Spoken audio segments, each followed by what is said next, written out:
it was about this time last year when I said that rising tides raise all boats, and that, for us content creators, from that hashtag NWA fam, that we should all celebrate each other and hype each other up, because that continuity that we create, that content that we create, and that synergy that is being generated by us content creators would lead to bigger and better for everyone involved. And since then, my friends over at This Is the Wrestling Podcast, man, they've been going through the roof. They really have caught fire.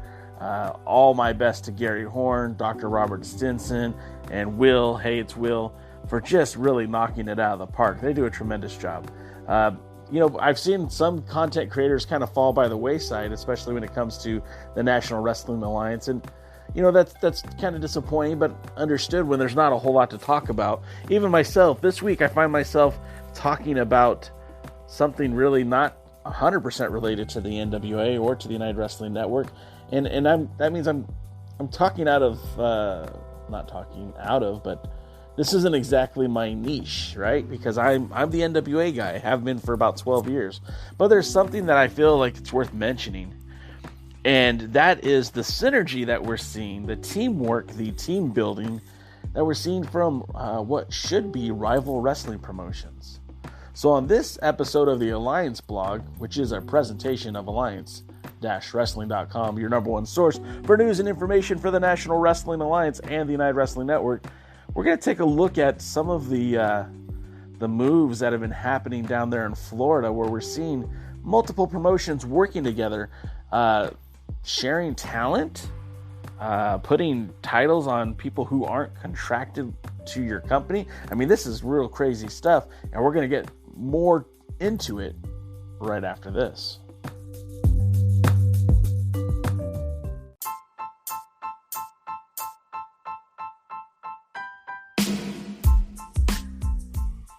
So, on Wednesday, 3, 2, 1. Wednesday, February the 10th, Major League Wrestling broadcasted the latest episode of Fusion.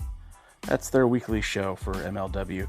And somebody who I last saw on Primetime Wrestling, Leo Rush, was defending his MLW Middleweight Championship against AAA's Cruiserweight Champion, Laredo Kid, in a title versus title match. Interesting enough, the last time I saw Laredo Kid was at the NWA 70th anniversary show. Anyways, these two men clashed in an interpromotional bout, which saw Leo become a two-time champion. Old Leo with the two belts. Now, for Leo Rush, one has to consider this might just be another accolade to add to his already growing resume. I mean, the fact that he's a former Cruiserweight champion, now he holds the middleweight titles and the Cruiserweight titles for AAA and MLW respectively. He's also got his eyes on the IWGP Junior Heavyweight title. He was a part of the Super Cup that took place with New Japan Strong. And I think that's obviously where he's going, which it kind of reminds me of somebody else who's collecting belts. I mean, I'm not too old and too grumpy to say that, something like the Super J Crown with the eight tuplet titles. I think that was very cool. I think that was really good for business. But I don't know if it means the same today. And anyways, interestingly enough, this isn't the first time that AAA has crowned an outsider as champion. And AAA currently has over 14 active championships. Why they have so many, I don't know. Are the titles defended every day, every week, every month? No. But they do have 14 active champions. Kenny Omega is the AAA Mega Champion. And the Lucha Brothers, Pentagon Jr. and Phoenix, are the AAA Tag Team Champions. All three of those guys are currently under contract with All Elite Wrestling. So right there, that's 4 titles that are AAA champions who are currently under contract to other companies, MLW and AEW respectively. Even Taya Valkyrie, who most recently was under contract to Impact Wrestling, I think now she's actually a free agent, has held the AAA Reina de Reinas Championship since 2019. So, I mean, I think it's kind of wild, right? That despite what's going on in the world with the global pandemic, your champions are now not even under contract. And I'm sure there's some sort of stipulation, some sort of rule, some sort of agreement that, that these guys won't, throw their titles in a trash can per se. But, obviously they're outsiders, and AAA has crowned these champions knowing full well that, their commitments to AEW will supersede their commitments to AAA. And that's kind of interesting because it opens up a can of worms. But AAA isn't the only promotion guilty of doing this. I mean, Jon Moxley has been the IWGP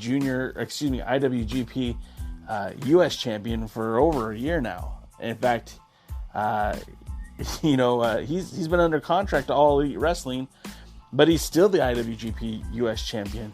And even when it appeared that he wouldn't be making an appearance in New Japan Pro Wrestling, they came up with an idea to make Kenta the number one contender, holding that briefcase, allowing him to cash in an opportunity to challenge for the IWGP US Championship, a belt that basically was absent from Wrestle Kingdom, and I don't think it had been seen in New Japan in over a year.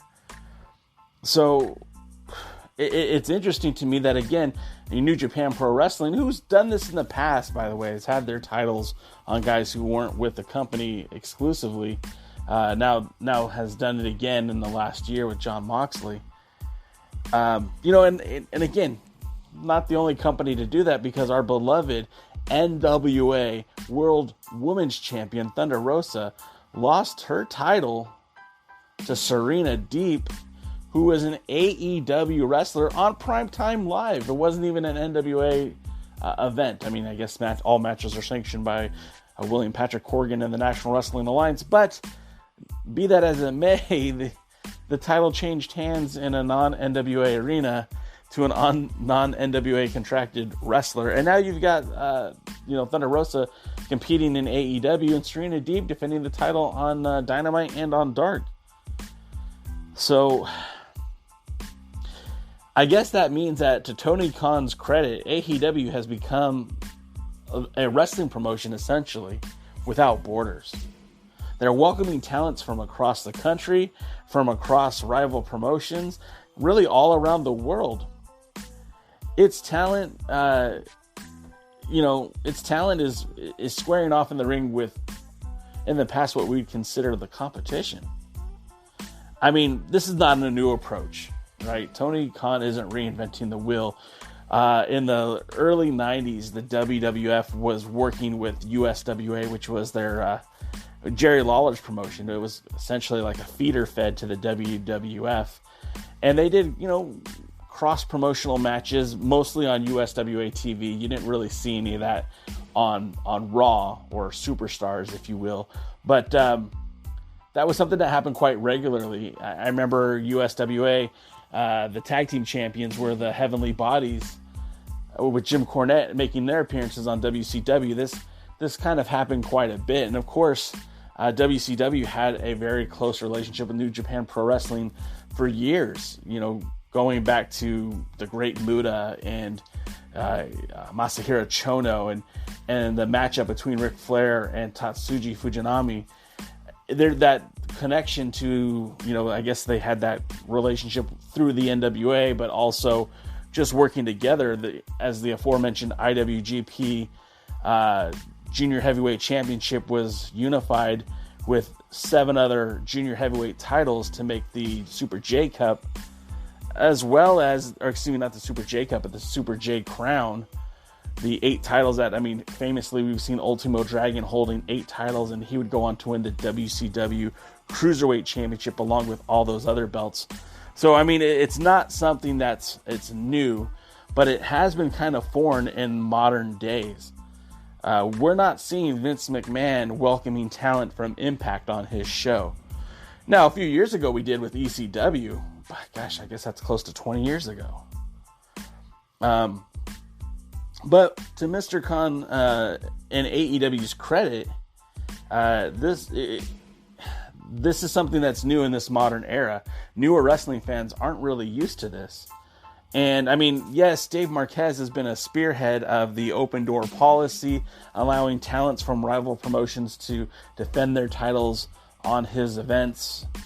I can go back to 2004 when Marquez was promoting events for New Japan Pro Wrestling, the Tokon TV series that aired in Japan, where they brought Samoa Joe, who was the Ring of Honor World Champion, to defend that title against Togi Makabe. In fact, that was the belt that they showcased on that program. That wasn't a New Japan title; it was the Ring of Honor title. And so I guess to Dave Marquez's credit, he's been doing that for years.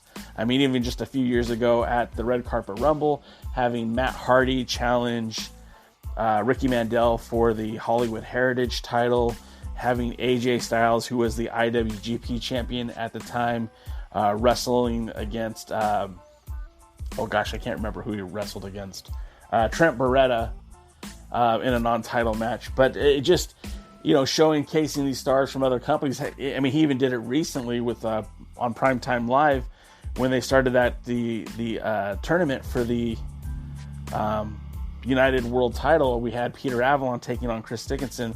Peter Avalon is exclusive, or is under contract to AEW. You would think he'd be exclusive to that company, but he was able to compete both at Primetime Live and at the Memphis show that they did back in October. And then, of course, I mean, they brought in talents like Mike Bennett, who's currently working with Ring of Honor, and they brought in talents like Rocky Romero, who's under New Japan contract. So, I mean, Marquez, you can't even forget about Carl Fredericks or Clark Connors. I mean, again, he's working with everybody. So it's kind of funny that Marquez did this, on a much, much smaller scale than what Tony Khan is doing. But, it's fun. This whole borderless wrestling is fun because we're seeing some matchups we either haven't seen in a long time or have wanted to see. And I mean, so you look at Kenny Omega now hanging out with the Good Brothers. Good Brothers are the Impact Tag Team Champions. They're under contract to Impact. But you have the Good Brothers appearing on AEW. You have Kenny Omega, making overtures to Rich Swann in that Impact Championship. So, I mean, what does this mean for the world of professional wrestling going forward? I mean, you've got fans clamoring for these interpromotional feuds, these titles changing hands between different promotions. One has to consider that the end game, I said that incorrectly. One has to consider what is the end game. Because let's be honest, although Tony Khan is a very wealthy man, I don't think he has the desire to buy up all these other wrestling promotions and put them under one banner. Furthermore, I don't think that's a very good idea or was part of his plan at all. But the legitimacy of these champions who are collecting titles kind of has some merit to it.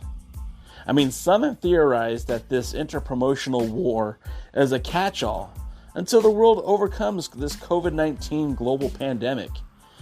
That through the gracious and kindness of Mr. Khan's good heart, he is helping to keep the interest up for Impact Wrestling, for the National Wrestling Alliance, and for the AAA by keeping their titles relevant on AEW programming. But outside of, the Burke, we're not really seeing any cross-promotion between the NWA and AEW. And although we've seen the Good Brothers, on Impact, on AEW, they haven't really defended their titles. And we haven't seen the Lucha Brothers defend their AAA titles. We haven't even seen Kenny Omega defend his AAA title. So is this really benefiting the promotions like AAA or Impact? I mean, I guess viewership is really the measure stick, right? Kenny Omega appearing at AAA's pay-per-view. I think that was back in January. And of course, Kenny Omega being a part of Impact's pay-per-view, I'm sure helped drove their numbers, and their weekly audience, I'm sure, is benefiting from it. But I mean, I think this is ultimately a self-serving move to make AEW talent seem larger than life. And allowing these angles to spill over into multiple promotions just further furthers to help perpetuate the idea that AEW is the biggest wrestling promotion on the planet.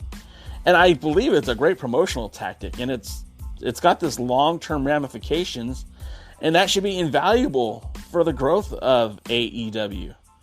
I mean, plus it's kind of cool to see the Bullet Club reuniting in the States, and what's going to happen, we don't really know.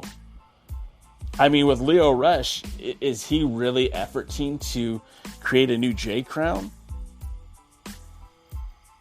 Is Kenny Omega looking to go Lou Thez and unify all the world heavyweight champions?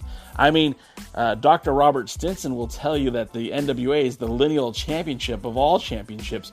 But if we have Kenny Omega quite literally capturing title after title, if he goes and beats Rich Swann for that Impact Championship, giving him the control of AEW's world title, along with the AAA Mega Championship, the TNA Impact Wrestling's World Championship, that gives him 3 titles. And there's all kinds of speculation now with Jon Moxley entering the fray with Kenta, that this New Japan AEW relationship is going to be more than just that title match, and that down the road we can possibly see Ibushi defending his IWGP Intercontinental title and IWGP World title against his former tag team partner Kenny Omega.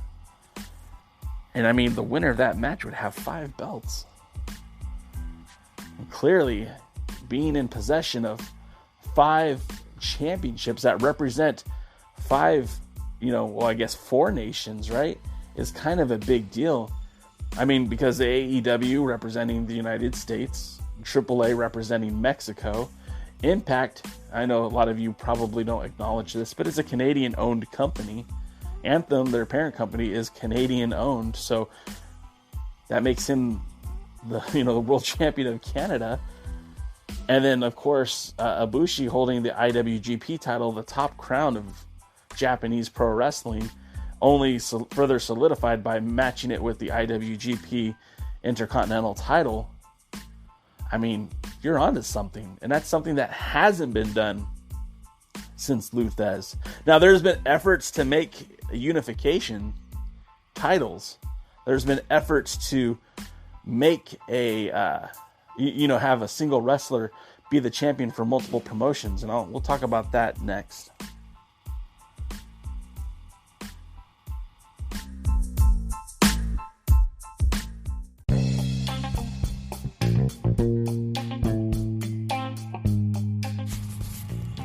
When you talk about defining legacies in professional wrestling, typically it's with the championship titles.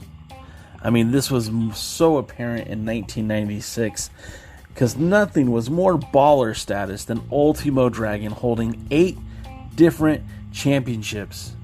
Ultimo Dragon wasn't the initial winner of the Super J Crown, that was the great Sasuke, but he was the man to wear the titles into WCW. It was mainstream exposure for the Super J Crown. Now, that title was an accumulation of a tournament with New Japan Pro Wrestling. We talked about this a few weeks ago, where different junior heavyweight titles and welterweight championships and lightweight championships were unified into one crown. And so when Dragon showed up in WCW with 8 titles, and then defeated Dean Malenko to put him in possession of 9 titles, he solidified himself as the greatest junior heavyweight champion in history. I mean, simultaneously, he held the Michinoku Pro Wrestling British Commonwealth Junior Heavyweight Championship, the IWGP Junior Heavyweight Championship, the NWA World Junior Heavyweight Championship, the National Wrestling Alliance World Welterweight Championship, which is actually a CMLL title. I know it's confusing.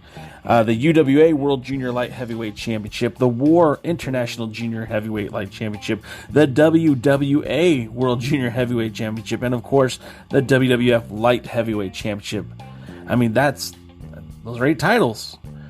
And to be in control of 9 championship belts representing companies from Mexico, the United States, and Japan, I mean, that was just electric. And technically, the J Crown unified the titles of the NWA, the WWF, CMLL, New Japan Pro Wrestling, Michinoku Pro, War, UWA, WWA, and for a brief time WCW.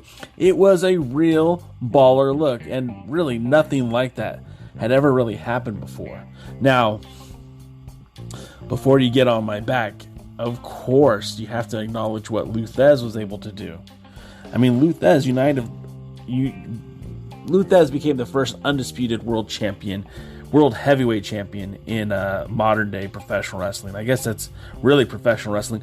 Back in 1948, right after the National Wrestling Alliance was formed, the champions, I guess I should say Orville Brown was the first recognized National Wrestling Alliance world champion. And there was supposed to be a unification bout between Orville Brown, the NWA, the Alliance world champion, world heavyweight champion, and the association's National Wrestling Alliance Association world champion Lou Thesz. Now they were supposed to have this unification bout, and then Orville Brown was injured in an automobile accident, literally ended his career, and he was done. Like, I don't mean he wrestled later down the road. No, he was done. He retired from professional wrestling. So now Lou Thesz was in possession of the Association's championship and the Alliance's championship, and would later go on to my neck of the woods in Los Angeles to face Michelle the Baron Leone to win the LA version of the heavyweight championship, truly becoming an undisputed world heavyweight champion. I mean, he never had all the gold that Ultimo had, but it was impressive nevertheless.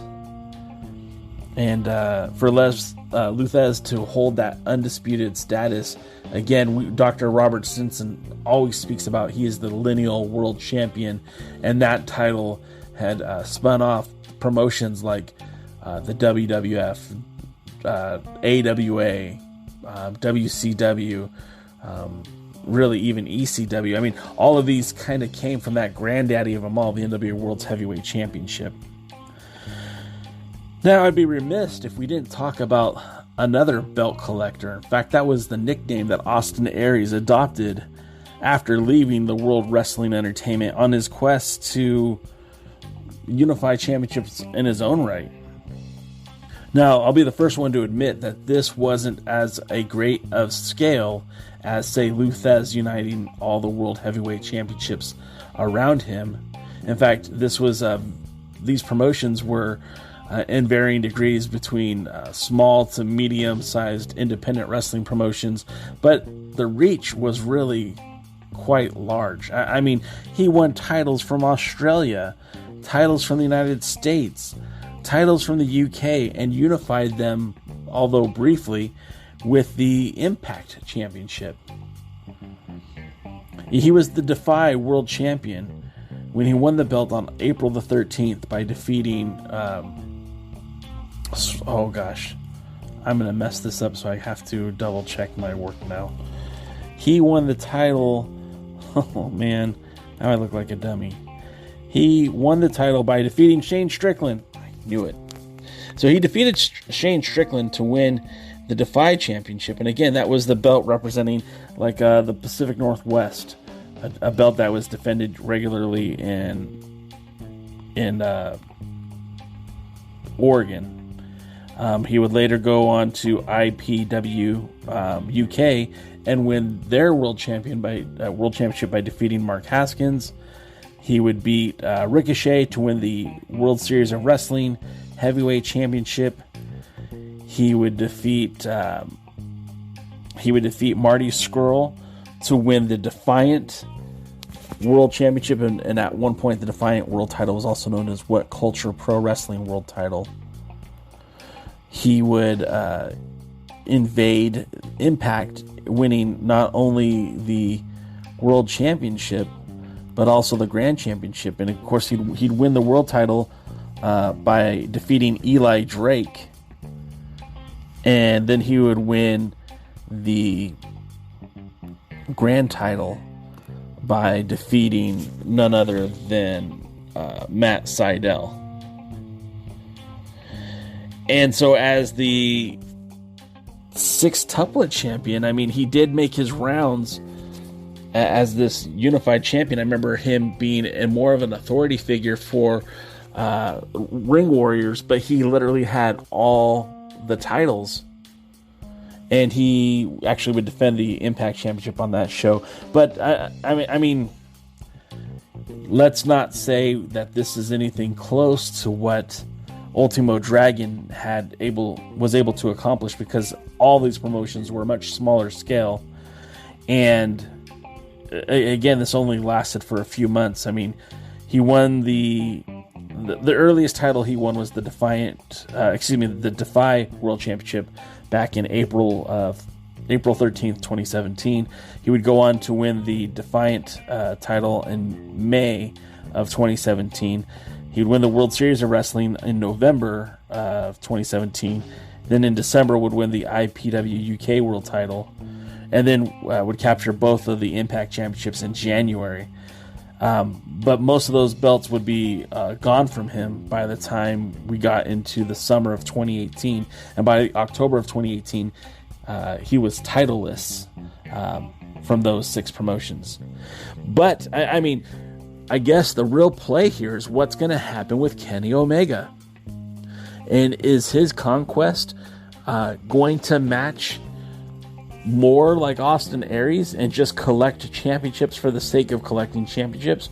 Or is he trying to make his own version of the lineal championship, of that 10 pounds of gold, the title that Ric Flair wore, the title that Harley Race wore, the title that Gene Kiniski and Briscoe and both Funk Brothers and Dusty Rhodes and we can go on and on here, guys. Tatsuji Fujinami, Scrap Iron Adam Pierce, Rob Conway, Nick Aldis? Is Kenny Omega collecting these titles in an effort to become the one singular World's Heavyweight Champion? Now, I'll be the first to admit I am an NWA fan through and through. So I really feel like if Kenny Omega is going to be the World's Heavyweight Champion, the real World's Heavyweight Champion, he has to go through Nick Aldis. And that's why I also want Nick Aldis to have nothing to do with Kenny Omega. I think the charade, this facade of unifying all these titles, although will look really cool when Kenny Omega is holding, 5 belts when he defeats Ibushi, if that's what happens. 5 belts when he defeats Rich Swann, if that's what happens. 6 belts if he defeats Nick Aldis. 7 belts if he defeats John Gresham and Ring of Honor, or it's hard to say, right? But I do believe that this Boarderless wrestling certainly paves the way for a belt collector, and not unlike Thanos collecting the Infinity Stones, it's going to have very problematic repercussions when all is said and done. So for the sake of the National Wrestling Alliance and for the sake of the wrestling community as a whole, I hope to hell that Kenny Omega stays clear of the NWA World's title. And I don't think that would be too much of a problem anyways, considering, if they wanted to use Nick Aldis in AEW, they certainly could have by now. So that's going to wrap it up for this week, guys. I really do appreciate you checking out this podcast every week. We do a live stream on Twitch, on YouTube, 5 p.m. Eastern, 2 o'clock Pacific at The Alliance Blog. And that's all of our social media is at The Alliance Blog. So you can find us on Facebook or Instagram or Twitter or TikTok or Tumblr, all at The Alliance Blog. And until next time, guys, I do appreciate you checking us out. We'll see you at the matches.